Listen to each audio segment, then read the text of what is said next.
Сергей, у нас к тебе очень серьезный разговор. Прямо сейчас? Да, прямо сейчас. Ответь нам на один вопрос, только честно. Ладно. Саша, твой сын? Саша, это в смысле который Саша? Саша. Сколько у нас в семье Саш? Мы видим, он тебя похож. Он твой сын.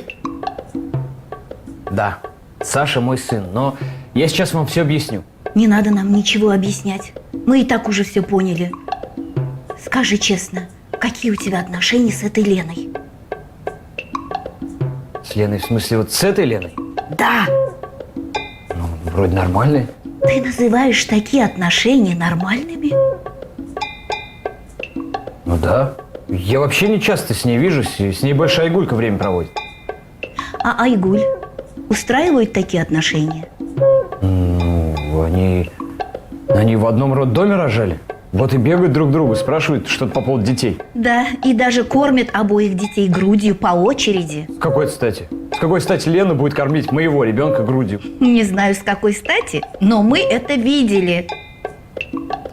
Слушай, Сережа, если вам нравится такой странной семьей жить, и Айгуль так хочет, это ваше дело. Но мы сторонники нормальной традиционной семьи. И мы не хотим, чтобы Селимжан рос в такое условие, да. Мы решили забрать временно Айгуль Селимжан к нам домой жить. А, постойте, Салимжан, это в смысле, который Салимжан? У нас в семье только один Салимжан. Чего тут не понять? Вы, конечно, удивитесь, но я вообще ничего не понимаю. Мам, все в порядке? Дочка, мы приняли важное решение. Салимжан некоторое время должен пожить с нами. Я ничего не решал. Объясни сама, Айгуль. Собирайся, поедем прямо сейчас. Не поедем? Давай сюда, ребенка.